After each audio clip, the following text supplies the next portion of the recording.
Okay, welcome everyone.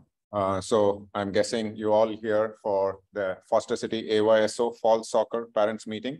So we have two meetings today. One just got over, that was for U6 and U8 kids. And this is for U10 and U12 kids. So typically we don't do parent meeting for U14 because most of the kids are returning kids. But if you have any questions about U14 also, feel free to ask at the end of the meeting. So we'll be covering a lot of information today. Hold on to your questions till the end of the meeting because we will be covering pretty much all topics that you might have questions about. So first of all, big thanks to you all parents who have registered your kids with Foster City AYSO. Thanks for entrusting your kids' soccer development abilities to us. And a big thanks to Foster City Parks and Recreation. So we live in an amazing city with a lot of parks, and Foster City Parks and Recreation helps us use those facilities, especially AYSO. For those of you who haven't been to Sea Cloud, where most of the practices and the games are held, our facilities are just amazing compared to anywhere else in the Bay Area, and definitely much, much better than other regions in the country. So big thanks to both the parents as well as Foster City Parks and Recreation. Again, a lot of thanks goes to the board members, AYSO board members. My name is Karthik Suryamurthy. I'm the regional commissioner, and there is a great set of other board members who help put together this program. And some of them have been with Foster City and Foster City AYSO for more than 30 years. You all might have or must have communicated with Beth Jordan. She's our registrar, and also Debesh, who is our assistant registrar. You all must be familiar with Tracy Delmonico, who is our assistant regional commissioner, as well as our CVPA. And Arvan is our coach admin, and Stephen Delmonico is our coach trainer, as well as our safety director. And LD over here is our referee instructor. And then the person who manages to get all the fields, reserve all the fields, and take care of the fields is Emil Piki. So all these people and a lot of other people behind the scenes help to make this program a reality. And like I said, Stephen and Tracy and Emil have been doing this for 30 plus years. So specifically, the people whom you might have been talking to are your division managers. For 10U boys, the division manager is Michael. For 10U girls, it's Catherine. And for 12U boys, it's Justin. And 12U girls, it's David Pluto over here. So if you have any questions with regards to your specific divisions, we can help answer. And if you have specific questions for 12U girls, David is over here. So AYSO is more than 50 years old, started in Los Angeles, completely volunteer driven. So all the names that you hear that I just mentioned and all the people that you see on the field, coaches, referees, are all volunteers. We do not get paid. We just do this for the love of the game, love of the kids, and love of the community that we are in. So it's completely volunteer driven. We don't make a dime, just FYI. The Foster City region started in 1975. You heard the name Stephen Delmonico. His father was one of the founding members of Foster City AYSO. So the vision is to provide a world-class youth soccer program to enrich the children's lives in a fun family environment based on AYSO philosophies. So the AYSO philosophies are, we have 6 philosophies: everybody plays, balanced teams, open registration, positive coaching, good sportsmanship, and player development. If you are a 10U or a 12U parent, your kids have probably played before in AYSO or AYSO Foster City. So you might be familiar with these philosophies, but for first timers, I'll just touch on everybody plays and balanced teams. So everybody plays is critical because we want to make sure not just the best players who help the team win play, but everybody plays. So these are rules set by national AYSO. So for example, no child can play the whole game until everybody has played a certain amount of time. a certain amount of time of the game. So that's what we mean by everybody plays. And so the way we that translates into actual games in Foster City AYSO is everybody has to play 3 quarters. And once everybody has played 3 quarters, then someone can play the full all 4 quarters.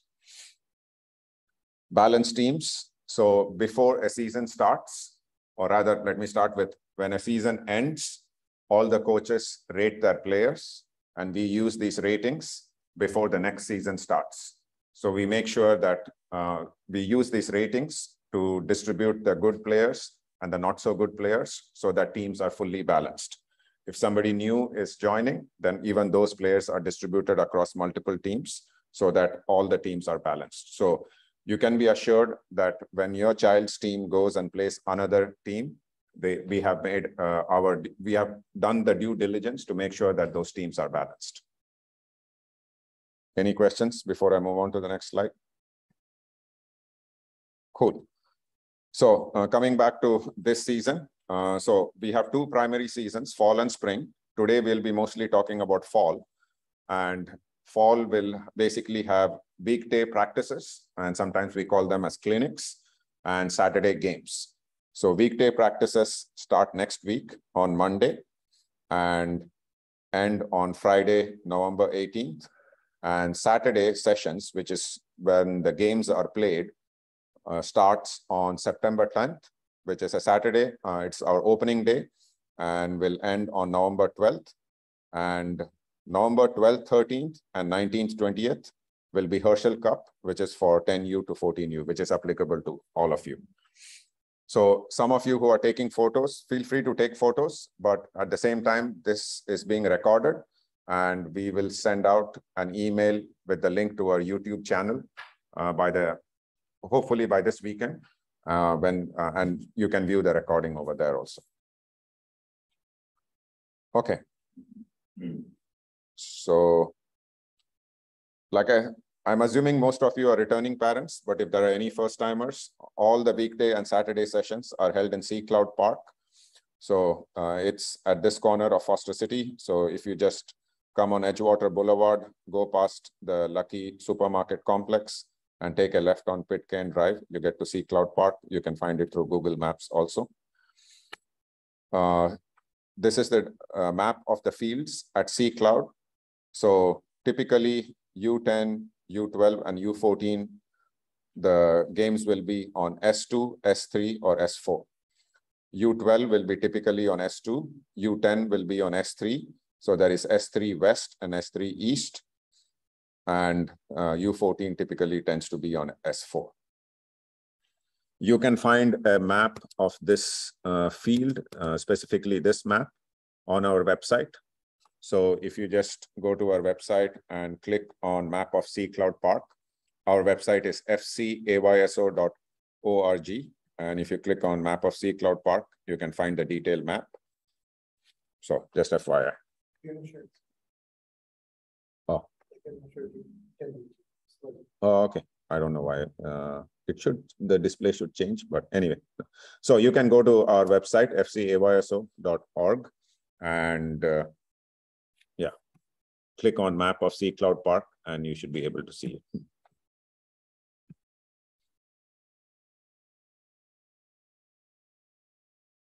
Okay. So what I'm going to go over is pretty important. So there are specific areas for parents and spectators, and there are specific areas for coaches and players. So this is a map of S3, and S3 is distributed into or divided into 2 fields, S3 West on the left and S3 East on the right. So between S3 West and East is the coaches technical area, and and as you can see on the other side of the coaches technical area is the parents spectators area. So these are enforced and these are required by national, and our referees typically enforce this. So parents are not supposed to be in the coaches or technical area, and only coaches, assistant coaches, and the players are supposed to be on the coaches/technical area. There is a reasons for that because we don't want parents cheering to be distracting to the coaches and interfere with what the coaches are doing.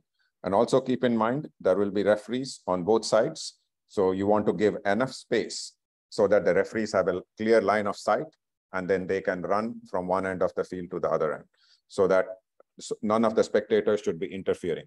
So you might see when the game starts, Foster City AYSO volunteers walking around the fields, and we might ask the parents to move back a little bit so that the referees have enough space, or we might ask parents to move from the coach's technical area to the spectators area. So just cooperate with us because these are the rules. Any questions? This is the map of S2, and similarly, the coach's technical area on S2 is between S2 and S1, that is in the center, and the parents, spectators areas on each end. So just make sure that you are not in the coach's technical area. Thank you. So specific rules, 10U. So like I just mentioned, there's a spectator side, and then there's a player side or coach's side. U10 is 7v7, and which means at any point of time, there will be only 7 players on the field and only 9 max on the team. There are specific rules. There are no headers, and there is an offside rule, and then there is a build out line rule. So let me explain to you what a build out line rule is. So there will be a special line. The referees know about this and the coaches know about this, that is drawn on the U10 fields. And so whenever, for example, the goalkeeper has the ball, the opposing team has to move behind the build out line. That is the requirement. So you will see the referees asking the opposing team to move behind the build out line. So I just want to make sure that all the U10 parents are familiar with this rule. For example, if you have played soccer before, and you might not be familiar, these are just Foster City. These are not Foster City. These are national AYSO rules specifically for U10. Okay. Any questions on this? Yeah. No questions on that, but on the previous page, slide tackling allowed in under 10? I don't think so. No. Under 10? U10. Sorry. Can you? Yes. Oh, it's allowed. So you wait below, that was not allowed. Can you? But heading is not. Okay, I'm just going to repeat the question so that it's captured in the recording. The question was whether slide tackling is allowed in U10, and the answer is yes. Okay, any other questions?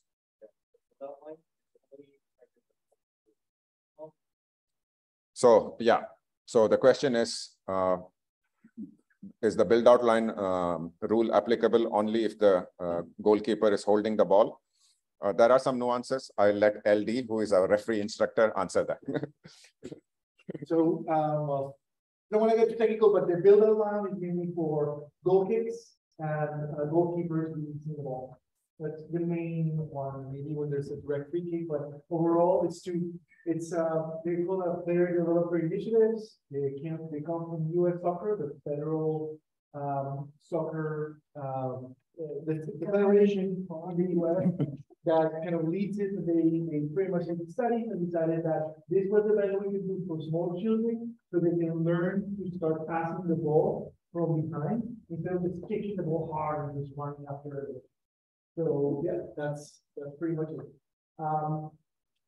If you take the referee training, you'll learn a lot more about it. We'll talk about that. Did we answer your question? Yeah, cool. Any other questions before I move to 12U? The rules are slightly different for 12U. Okay. So similar rules, spectator side and coaches / player side. 9v9, at any point of time, there can be only 9 players on the field and 12 max on a team. Still no heading.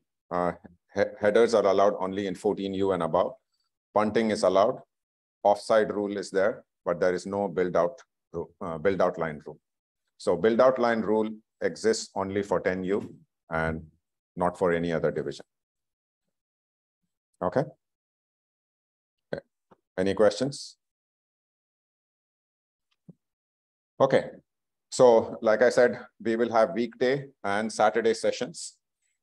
Your coaches should have got in touch with you and communicated the timing and the field assignments. If they have not, they will. So coaches have to go through a lot. The number of requirements on the coaches just keep increasing because they are dealing with children. They have to get fingerprinted. They have to go through the normal coach training, and then they have to go through a lot of other training mandated by the state of California. So they will get in touch with you with regards to timings and field assignments. So just be patient if you have not heard from your coach.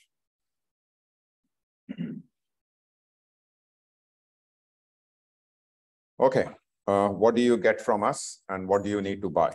So AYSO will be providing you with jersey, shorts, and socks. You will need to buy soccer cleats and shin guards. So for younger kids, they can get away with sneakers, but for 10U and 12U, I would strongly encourage that everyone comes with soccer cleats. Shin guards have to be worn under socks, and you have to bring a water bottle. The children will be running quite a bit. Fall season is usually pretty warm, and during the breaks of every quarter, that's when they're allowed to have water. No colored drinks or food is allowed on the turf. That's a requirement from Foster City Parks and Recreation.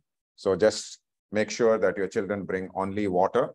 And as a snack parent, if you're bringing food or juices or Gatorade or whatever it is, please make sure that you are having it outside the field, not on the turf. The final point, I want to emphasize that it's not negotiable. No jewelry is allowed. No watches, no earrings, no necklaces. Nothing other than the uniform. We enforce this very strictly because of the chance of a serious injury due to earrings or necklaces or bracelets. We are dealing with older kids at this point of time, 10U and 12U. The games can be quite physical, and if they have jewelry on, they can get pretty badly hurt. So no jewelry allowed at all. Any questions on that? Okay, just keep in mind, if your child, daughter or son, is wearing jewelry and they are not willing to take it off, they cannot play. It's as simple as that. And the referees will enforce that.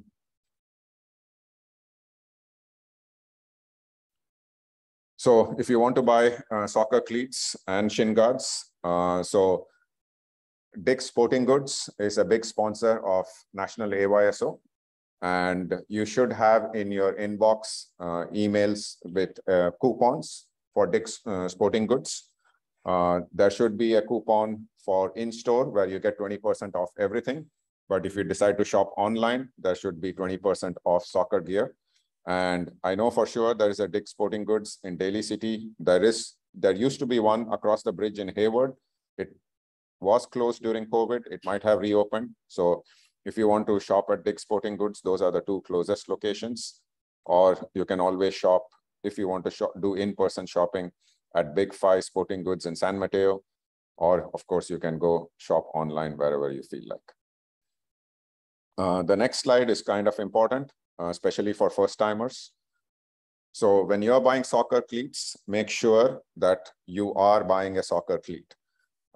Baseball cleats look very similar, but they have this toe cleat at the front of the shoe that does not exist in soccer shoes. So if your child comes wearing a baseball cleat, they will not be allowed to play, because that, once again, that can cause serious injury. Only soccer cleats are allowed. So if this is a first time, just make sure that you pay attention.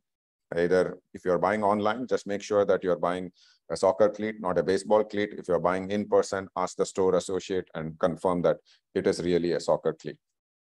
Any questions? Yeah, sorry, I don't know the fields very well, but I thought they were turf. Would you recommend actually turf shoes? Sorry, I'll do. Preference. When I referee and feel my son's strength, you'll wear turf shoes. Depending on who sells the shoes on the brand, they will say that they work for both or not. But the key thing about this slide is that totally the front. Yeah. That is the key thing, especially, and also metal seats. We've seen those, they're like, oh, what can happen? Like, everything wrong can happen. And toe feet, especially these age groups, they miss competing with like the toe feet and get very painful. And supposedly I've read that also they can trip really easily. The shoes are really different, like the soccer shoes are going to be very, very soft. Where baseball, football shoes, they're harder, so it's harder to turn around as soccer. So another thing that's new for the U12 versus U10 is the U12, you also travel to other cities, and many of those other cities have grass fields. So, I mean, you could have two sets of cleats if you want, but you definitely want to have proper soccer cleats because those get really wet in the morning, and you'll be falling everywhere. Yeah, I recommend no turf. I mean, it's because, remember, just because we have turf, we play right our time. Fields don't shut down. The only time fields shut down is if there's like, so you get out there, those fields are wet, like David said, it could be slippery. And, but you can have both. I mean, my girls have both. It's up to you. It's up to your parents. okay, I'm just going to repeat all this for the recording. So the question was, can the kids play with turf shoes? Yes, because most of Foster City is turf, or all of Foster City is turf.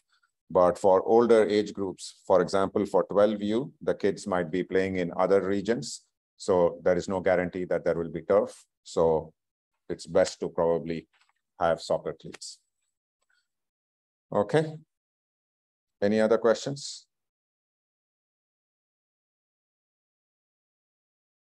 Okay. So as parents, what can you do to help? So obviously your kid is part of a team. There is a coach who is most probably a parent. There's an assistant coach who is also a parent. And so what the expectation in general is that the other parents also help out. There are a lot of unofficial roles when you are part of a team. Things like gender parent, banner parent, or snack parent. A snack parent usually coordinates all the snack schedules over all the game days. So when you have your first meeting with your coach is going to ask you to volunteer for some of these roles. So please help out. I will go over in detail in future slides as to what's a gender parent and all that, but I can answer any questions if people have right now. Okay. LD, you are up next. Hello, everyone. My name is Luis David, or just LD for simplicity. My son started playing AYSO a few years ago, Foster City Elementary. He's in first grade now, and my middle one is starting with U4 this year. So, I'm here to talk to you about volunteering as referees. There's things that we're changing this year, and before I start telling you about why you should do it, I need to tell you that referees are a must. Actually, it's in the laws of the game. The way, the rule book is called the laws of the game, and it's specific. Without it, we cannot play. And the reality is that the coaches are spending a lot of their time doing the volunteering, and we want them to be focused in coaching your kids. So we, out of both respect and, kind of because that's what the game needs, we need referees. For multiple reasons, you may have read this across the US, the sphere of volunteers, and referees is one of those positions where we've been hurt the most. So who can be a volunteer for referee? Well, pretty much if you plan to attend about half or more of your kids' games, you can be a referee. You don't need to have any knowledge of soccer. Actually, most of the refs in this city, like for Foster City, didn't know anything about soccer before they volunteered. And they were trained, they were mentored. If you know less, if you're not very sure of yourself when you go out, then there's going to be a number of us there to help you. Actually, this year we have one volunteer that said that he may be on the field all morning around to just provide coaching for anyone that needs it. And the other cool thing is that once you get your certification, and most of the training is online, then you show up for the game. The way I got involved with this was that pretty much I was pushed into volunteering. I say, sure, I'll do the refing because I was traveling a lot. I couldn't do coaching at all. I would come every other, like 2 weekends here, 1 weekend away. And that was perfect. And actually enjoyed it so much that I kept on doing it. So, so this year we're requiring every team to provide at least 2 referees. Why 2? Because you actually need, for your games, a crew of 3 referees, right? So you need to provide, typically, like one of them will be out and so on. So you need those 2 assistant referees, and hopefully we'll find someone experienced to be the center referee. And to put skin on the game, we're going to need either you guys to volunteer as referees to cover your shifts as referees, otherwise your kid won't get their medal. That's it. So who doesn't want their kids to get a medal, right? Especially, you know, if you don't know, there's a thing called the Herschel Cup at the end, where their kids play in against teams to get actually the Herschel Cup. But then we can give you that if you didn't get all the points you need to get to cover your shifts. Do you have to be like the father, mom, needs to be the person? No, you can have an older sibling, 12 years and older can be referees, no problem. You can have an uncle. We've had, like, you know, uncles who love soccer become referees. Anyone can be. There's no age limit either. Okay. And then what do you need to do to become a referee? Well, just sign up. So you go to our website, there's a drop-down button for referees, and it will show you where to register. You register to be a volunteer. Then once you create a user, you click there, and it will take you to a number of certifications. It's not just the referee, the state of California mandates it more. So hours to online. And if you have any questions, write me. It's our email. One thing I wanted to highlight is this is the kind of thing, become a referee. Where I grew up from, I would have never done. But then Foster City is probably the most embracing and friendly place to be a referee, right? Where pretty much you're going to be part of the action. When I started, when my kid was, I think, 5 or 6, he was 6 years old, yeah, when he started AYSO, being there in the field, as a referee, ended up being like the most fun. It was the best place in town to be there. Like, it was in the middle of the action and just like riding around with his kids and just having fun with it. And at 10 and 12U, the reality is that it's not super intense. Most of the kids, like half of the kids, are not super familiar with the game. So we're all learning about it. And there's people there to help. All right.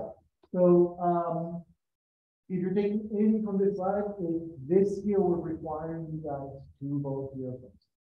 And it doesn't need to be you who's here. Someone in your family, direct circle. We just want it to be there because it makes a big difference. It makes the quality of the program go significantly higher. And there's skin in the game. That's it. Yep. Yeah, go ahead. No question. So last year, I was kind of deputized a couple of times to the assistant referee role. I didn't take any of the training or anything. Is that required for assistant referees or? So what you were doing was 12 linesmen. 12 linesmen cannot do offside, call fouls, do the substitutions. Pretty much, if you're not, you don't have a uniform, you're not certified by the state of California, you know how to handle a medical situation. So the reality is that we definitely want, we don't want 12 linesmen, we want referees to be there. And it improves the experience of everyone. When the people who are there can explain, for example, to parents, this is a referee, and can explain, no, well, that's an offside because blah, right? If you have a second, you can explain, and you can pretty much, you're part of your team, and you can explain them why things are happening. You can explain them about, wait, why is there a direct free kick happening here, right? include everyone. Does that make sense? Yeah, so when you're deputized there, club lines up, and you only call whether the ball left or not. You can't even call, in theory, you cannot even call the direction. And one big advantage of becoming a referee, it improves the relationship with your child. Before I became a referee, I was always yelling at my son. And so somebody asked me to become a referee. And so, of course, as a referee, I cannot yell at my son while he's playing. Yeah. And another, if you're still not convinced, another perk, especially if you have older children, youth referees get gift cards after they have refereed a certain amount of games. Actually, so referees also, you get free lunch, there's food, we have sandwiches, only for referees. Not for coaches, only for referees. Exactly. Coaches, sorry, you don't get them. So like that's one. And then I think that if it's 5 games or 6 games that if a youth referee, like youth is anyone under 18, between 12 and 18 decide to become a referee, they get gift cards for that. Some of the schools also have some volunteering requirements, and then we help with that. Thank you. Yeah. Question. Yeah. Run your own kids. Absolutely, absolutely. That's what I do. So yes. And there's some people that will say, hey, but why am I going to fair?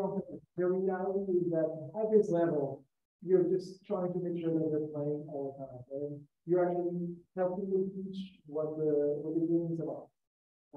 Like you're teaching them about the game and just making sure that they're still focused on the game. That's our problem. When we want to go, we don't have that problem. And so personal anecdote, I ended up loving refereeing so much that I ended up doing club, high school, and college games. And even at those levels, they don't even care anymore whether the child is playing. So that's that.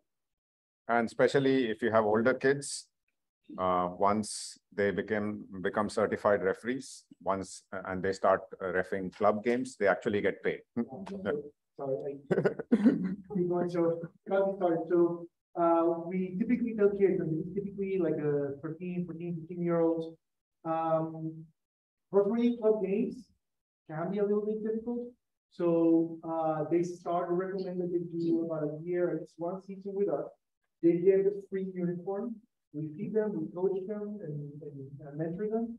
And then they go out to do club games, and they already have the uniform that costs $100, $200. And which is given to them for free. Yeah, we give the uniforms, AYSO volunteers get the uniforms and so on for free. And then these kids, like this youth, then they get the uniforms and they go to the club games and they get paid for that. So where most of the kids are just going straight to be yelled at by parents, these kids get experience, they know how to handle themselves and go into club games to earn money and don't even have to pay for the uniforms. Minimum is 12. We can make exceptions for 10 to 12-year-olds. If we have a parent that will be there and also for weight games. Anyway, there's kind of an asterisk there, but minimum 12 to 18. I'm happy to talk to anyone after this end. Okay, cool. Thank you. So, of course, COVID is still a thing. And so this is just a quick checklist for before you send your kids to either practice or games. So if your child has tested positive for COVID, just make sure that at least 24, what I have pasted over here is just straight from the San Mateo Foster City School District website. So their fever should have gone for at least 24 hours and other symptoms should have improved and they should have had a negative test. So just make sure that if your child has had COVID, that you follow these precautions. Apart from that, this is just a simple checklist. Make sure that your child is always wearing a uniform. When they come for games, they will not be allowed to play if they are not wearing the uniform, because it's very difficult to tell for the opposing team as to who is playing and who is not playing. So everybody has to be in uniform. Shin guards are required. Soccer cleats. This is an older age group, so no sneakers. Soccer cleats are required. And then a water bottle. And as a precaution, because of COVID, always bring hand sanitizer. Before you leave home, make sure that your child uses the restroom. And there is a reason for that. For example, in the middle of practice or in the middle of a game, if your child has to use the restroom, the coach has to accompany the child to the restroom, and it disrupts the practice or the game. So make sure that your child uses the restroom. And then just follow the checklist, and yeah, and no personal items. So just let your child come with just a uniform and a water bottle. Before you send your child, if you're in doubt, just make sure that the child gets tested or stay home just for safety. We are following California Department of Public Health guidelines. We will not be enforcing masks for kids, coaches, volunteers who are the spectators at Sea Cloud Park. All our COVID policies are subject to change based on Foster City or San Mateo County. Any questions before I move on to other topics? Okay. So remember that we are doing this for the kids, and you are also doing this so that your kids can have a fun time. So the kids should have a fun time, and it's not always about winning. So let the coaches coach and let the referees ref, and the parents are there only for cheering. So do not interfere with the coaches coaching or question the referees' decisions. If you feel that you have an input into your team, either by either coaching advice for your coach or you're questioning the referee's decisions, then you should feel free to volunteer as a coach or a referee. So, which is why we are always asking for parents to volunteer for coaches, for coaching and refereeing jobs, so that other parents can just enjoy the game. So do not disrupt the game by questioning either the coaches or the referee's decisions. Set a good example. Remember, a lot of things that we talked about, there will be youth referees. You do not want to set a bad example by questioning a youth referee's call. While the coaches and the referees have gone through training and they are great, they are not professional coaches or referees. Sometimes they will make mistakes, and those are part of the game. Even at the national level, there are mistakes. So just imagine, just think of these as your kids are just having a fun time, and it's not always about winning. Respect the coaches and the referees. Make sure that you drop off and pick up your children on time. Follow the kids zone rules that I talked about. Set an example for the players who might be your kids or your kids' friends. Just want to talk a little bit about gender parent. So if a female coach is coaching a boys team or a male coach is coaching a girls team, then this is required by AYSO National, then we have to have a parent of the opposite sex to be there with the coach all the time. So basically, if a male coach is coaching a girls team, then one of the mothers of the girls team has to be there with the coach during practice sessions, as well as during Saturday games, and vice versa. So if a female coach is coaching a boys team, then one of the dads of the boys team has to be there with the female coach during the practice sessions and the Saturday games. So you cannot, if you are the gender parent, you cannot just drop your kid and go away. You have to be there all the time during the practice and the game. Any questions? Okay, cool. These are the important dates. If you want to take a photo of this, you're more than welcome to. So first game of the season starts on September 10th. Practices actually start next week on Monday, the 22nd. I seem to have missed that. Sorry about that. So practices start next week. Opening day is on September 10th. Picture day is on September 25th. Silent Saturday, for those of you who have had kids with us in the past, this is when coaches and parents are expected to stay quiet and the kids communicate among themselves and figure out how to play the game strategy and everything else. So the referees enforce this by asking the coaches and the parents to stay quiet. It's actually a fun, it's a fun Saturday. Last regular season fall game is on November 12th. Herschel Cup for 10U to 14U is on the last 2 weekends of November before Thanksgiving. And the area tournament is on December 3rd and 4th weekend, and the section tournament is on December 10th and 11th. For folks who might not be familiar, area tournament means whoever is the Herschel Cup winner plays the winners of other regions, like for example, Burlingame, San Mateo, etc. So that's area cup. And whoever is the winner of the area cup plays section. So we are all part of area 2N and part of section 2. So the section will involve Sunnyvale, San Jose, and other regions within the greater Bay Area. Any questions? Okay. As we are dealing with older kids, they might be hungry or the parents might be hungry. Snack Shack is open. It's now known as Sugar Shack, and it actually has a great menu with a lot of not just kids snacks. They actually have adult food. I think pulled pork sandwiches and things like that. Coffee for adults, and usually there is sandwiches at the referee tent. Those are meant for referees, so do not touch them. If you're hungry, go to the Sugar Shack. And it's right by the restrooms at the Sea Cloud Park.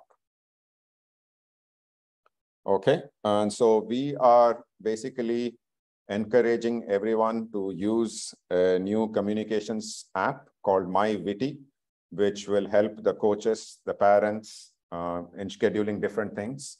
Like for example, especially if you're a snack parent, you can set up the schedule for snacks and assign parents to it.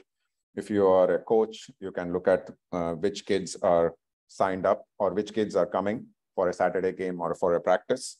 And I will let the MyWitty co-founder, Shipra, talk about that a little bit more. Thank you, Karthik.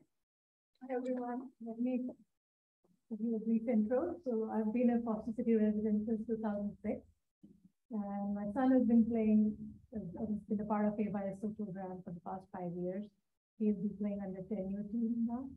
So we started a company called MyWitty a couple of years back, and our product initially was like providing personalized memory books for preschool children. Like our books were fully automated, where preschools will just give us photos through an app, and we'll make a fully automated personalized book. And then over the last year, the app evolved more, and then it also became a personalized photo sharing and communication app, which several preschools in California have been using. And this year, we wanted to extend our program to extracurricular providers, specifically sports clubs. And AYSO, Karthik and his team were kind enough to help us, launch this with the AYSO this fall. So I'll briefly tell you some key features about our app and how it works. So one of the key features is this would be like the main way the coaches would be communicating with the parents. So you will get all the recent messages, like as you can see in the screenshot, if the game has changed or some practice state has changed, you'll see all of that up front. On the top, you can see all the recent photos taken by the coaches or the parents. And then it will also give you the location of the upcoming match. And in case sometimes the fields change, because we have seen sometimes it's hard to find fields and see cloud, which game is where. So the coach can on the side change the location, this is where I am, and you can easily track where the game is. And also it has a feature which will, if for some reason your child is not able to attend, you can just say, I'm not coming to this game. So the coach can see that and plan accordingly. So other thing the app will have is it will have all the calendar. You can see your child's team's calendar when the upcoming games are. The other thing we have added on AYSO's request is like the snacking, because parents volunteer all the time for the snacks. So this is just to help organize better, because sometimes we have seen like there's a duplication, or sometimes no parent brings a snack because there's a confusion who's bringing snack this Saturday and the upcoming. So any parent who wants to, they can just, the first parent can just go and say, I'm bringing the snack this Saturday. So the other parents in the team will know, and there'll be no like duplication or conflicts. And another feature we have added is gender parent, like Karthik mentioned, like if they're coach of the opposite sex is like coach for the team, like for the girls team, there is a male coach, then a gender parent is required. So in the app, you can also volunteer for that. So everyone in the team will know, like, you know, which Saturday, which parent is volunteering. So that's just an easy way to track things. And the other thing you can do with the app is take photos. So anyways, parents are watching their child play and they're taking photos. We recommend parents take photos from our app. Whatever photos you take, you can share with the team, you can share with your family members. You don't need to like WhatsApp them. You don't need to have anyone's phone number. You don't need to email. All this sharing can happen within the app. And whatever photos you're taking will automatically get organized by albums. Once you download the app and we'll share the link, you'll know more, but we have a features like whatever photos you take automatically get organized by games or by opening ceremony or by practice sessions. So that's another advantage. And the last but not the least, if you actively use the app to take the photos, you have an opportunity to buy a personalized memory book. Like you said, we started this program with like, you know, our app. If you take photos from our app, you can get a personalized memory book at the end of the year. The parents or you don't need any volunteer to create this book. And whatever the proceeds, the portion of the proceeds from this book will go to AYSO. So it's like a fundraising opportunity for AYSO. So you'll have the feature in the app, like if you want to buy the book, you can just say, I want to buy the book. And at the end of the season, after a few weeks, you'll get a book. And other thing I wanted to add was like the app is free for the parents and free for AYSO. We have kept all the features free for AYSO Foster City for the rest of like the term or the life, just because we are Foster City residents. My son plays and we just want to be, you know, like a give back. And you should be getting emails, like all the registered parents should be getting a link, app link the week of September 5th with a tutorial how to use the app, and hopefully the coaches will be actively using the app for communications. So that's about it. If you have any questions, someone please ask me. And I have a couple of sample books just to see what the books will look like. You said the app will be available September 5th. Yeah, that's when we are making it live on the App Store. So you can't use it for our classes next week. We will be working with the coaches, but not for the parents right now, like just to test it and like, yeah. So as a coach, you will be able to use it. As a coach, you can, yeah. Yeah, we are opening it to the coaches first, just to like test out if they have any questions, concerns, we can address. But like to overall AYSO, we are planning to open it them just ahead of the actual games. Thank you, Shipra. And so Shipra will be here if you have any questions, and she has some sample photo books. So over the past years, the biggest complaint that we have heard is that there's just too many emails, and hopefully the MyVT app can enable better communication and we can come out of the age of email. So that's the goal. We are pretty much at the end. So if you have any questions, you can ask us now, or you can always reach out to me, Tracy, Beth, or this is, I don't think the safety information, safety director information is a little bit stale. If you have questions about your specific team, reach out to your coach or your division manager. But otherwise, if you have general questions, you can reach out to me or Tracy or Beth at these emails. And finally, as you can see, there is a lot of effort that goes into this program. And all of this is because of a lot of work put in, many hours put in the background by the board. And we have a lot of board positions open. So for example, we have the safety director position open. If you are, for example, the safety director at your company or the fire marshal, that would be a good role for you. Assistant registrar, if you want to referee and want to take a bigger role in basically getting referees certified and coach the referees, then there is the referee admin role. If you are an adult who is playing soccer in Foster City, we have an adult league coordinator position open. If you are in IT or in tech, we would love for you to help us maintain our website. So there's a website admin position. And there is another critical role called Child and Volunteer Protection Advocate.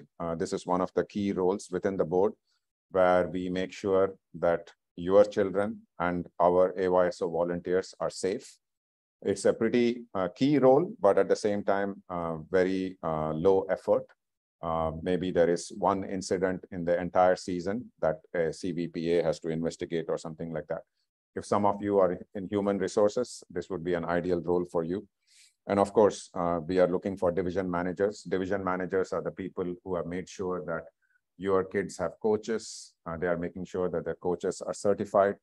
They are setting up the teams, and it's a pretty lightweight role throughout the year. The only time you are busy is in the months of July and August, just before fall starts. So if you're curious, you can attend our board meetings. It's the first Wednesday of every month at 7 p.m. in the same building, in the room right next over there at the end of the hallway. And I think the time commitment is not more than 4 to 6 hours per month. So if you want to help us out, definitely drop a line to me or Tracy. And that's pretty much it. If there are any questions, more than happy to handle.